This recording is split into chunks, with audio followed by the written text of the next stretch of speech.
nga lii fi ne mobilisation dëggantaan a koy dindi moo tax bi ñu defee manifestation yu rafet yi nga xam ne am na fi muy bu Kër Massar muy bu Guédiawaye Yewwi dafa joxoon rendez-vous askan wi le 14 Dakar mooy jël ma bëgg nag ci turu leader yëpp wax ni ça ce sera un grand moment de communion et de communication entre Yewwi Askan Wi et les populations. L'APR est un grand parti et tout a démarré ici dans le domicile du président. Je vous l'ai dit, c'est historique et c'est extrêmement important. Le président Macky Sall a démarré ici dans ce domicile. Aujourd'hui, nous sommes en train de réitérer ou bien de réveiller l'histoire et nous en profitons pour lancer un appel fort à tous les responsables du Sénégal qui sont de l'APR d'être unis comme nous le sommes aujourd'hui, d'être ensemble et de travailler uniquement et exclusivement pour le compte du parti.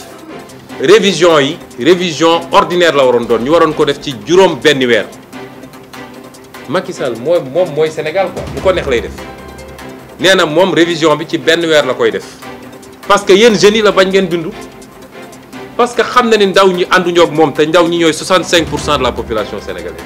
ñii nga xam ne ñoo fi nekk ci dëkk bii nekk ay leaders politiques on va commencer par eux tant que le président Ousmane Sonko amul jàmm benn leader benn bokk yaakaar warul am jàmm. parce que yéen dootu ngeen nangu ñuy xëy suba teel police wala gendarmerie dem di barrer la maison du président Ousmane Sonko alors qu'il n'y a aucun juge qui a acté que le gars ne doit pas sortir de la maison. fii moom wax dëgg yàlla Joal Fadiouth moom am na ay militants PDS ñoo xam ne si pare nañ pour jàppale Karim Wade mu doon président 2024. waaw Karim Wade gisaguñ ko déggaguñ ko waaye nag yaakaar naa ni yàkkamti rek moo am mais moom jàpp naa ni léegi ñëpp gis Karim Wade incha allah rabbi. En conférence de presse ce jeudi, les leaders de la coalition de l'opposition continuent la grande mobilisation en vue de la présidentielle de février 2024. Ainsi, après le meeting de Kër Massar ou encore Guédiawaye, le président de Taxawu Sénégal, Khalifa Sall en l'occurrence, annonce un méga meeting le 14 mars à Dakar. ma bëggoon rek man ci turu leader yi wax askan wi ni ko mobilisation bi dooroon nañ ko mais dafay léegi day jolli day gën a yokk dëkk yi dëkkaan yi kër yi koñ yi quartier yi fu nekk war nañu léegi ñun askan wi ak suñuy responsable jokkoo nag waxtaan pour que mobilisation bi gën a jóg gis nga lii fi ne mobilisation dëggantaan a koy dindi moo tax bi ñu defee manifestation yu rafet yi nga xam ne am na fi muy bu Kër Massar muy bu Guédiawaye Yewwi dafa joxoon rendez-vous askan wi le 14 Dakar mooy jël ma bëgg nag ci turu leader yëpp wax ni ça ce sera un grand moment de communion et de communication entre Yewwi Askan Wi et les populations. À l'image des autres contrées du pays, le comité électoral du président de l'Alliance pour la République, Macky Sall, a été monté le week-end dernier dans son domicile à Fatick. Une cérémonie qui a réuni l'ensemble des responsables locaux du parti. Face à la presse, Ahmed Diouf revient sur le sens du montage de ce comité. Quelque part, nous devons travailler dans le cadre de l'unité du parti. Il est clair qu'à Fatick, peut-être il y a des dissensions à gauche et à droite sur le plan politique. Parce que c'est tout à fait normal. Un grand parti politique comme l'APR ne peut pas manquer d'avoir des dissensions à l'intérieur. Forcément, parce que c'est un grand parti. Les petits partis, on ne les entend pas. L'APR est un grand parti. Et tout a démarré ici, dans le domicile du président. Je vous l'ai dit, c'est historique et c'est extrêmement important. Le président Macky Sall a démarré ici, dans ce domicile. Aujourd'hui, nous sommes en train de réitérer ou bien de réveiller l'histoire. Et nous en profitons pour lancer un appel fort à tous les responsables du Sénégal qui sont de l'APR d'être unis comme nous le sommes aujourd'hui, d'être ensemble et de travailler uniquement et exclusivement pour le compte du parti. Revenant sur la question de l'ouverture de la révision exceptionnelle annoncée pour un mois, le président Ousmane Sonko exprime son désaccord sur la fourchette de la dite révision. Selon le leader de PASTEF, cette révision devrait être ordinaire et pour une durée de 6 mois. Si nous avons sen tank fiñ ko wara tek yor rew mi niñ ko wara régler tay duñu ragal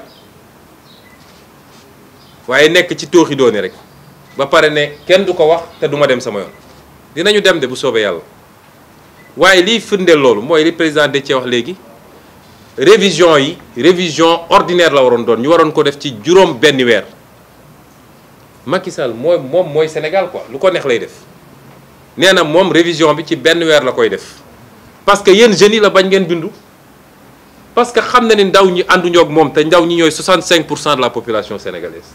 Cependant, les militants et sympathisants du parti PASTEF les Patriotes procédaient à leur marche pacifique dans le département de Tivaouane. Le week-end dernier, les Pastefiens venus en masse n'entendent reculer d'un pouce pour accompagner le président Ousmane Sonko. Ce dernier invite d'ailleurs tous les militants à venir en masse à Dakar le jour du procès. Très attendu, Mame Mbaye Niang, Ousmane Sonko ce jeudi 16 mars 2023.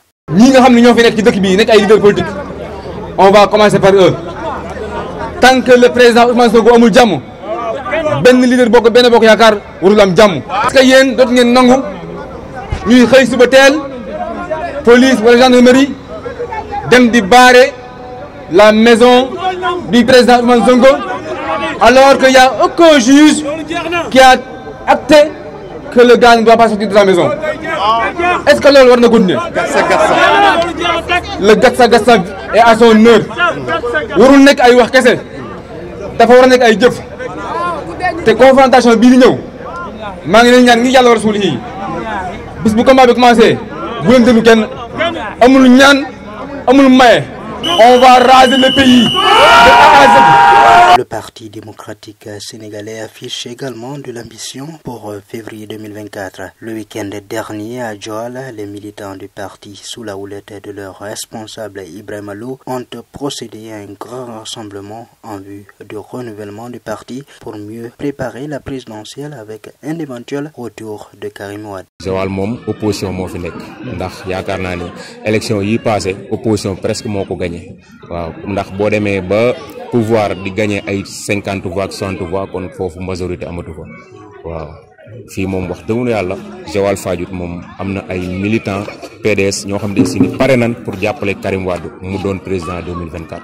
waaw Karim Wade gisaguñ ko déggaguñ ko waaye nag yaakaar naa ni yàkkamti rek moo am mais moom jàpp naa ni léegi ñëpp gis Karim Wade incha allah rabbi. Karim Wade sera-t-il au Sénégal avant février 2024? Sera-t-il candidat? Encore 11 mois pour apporter ses réponses.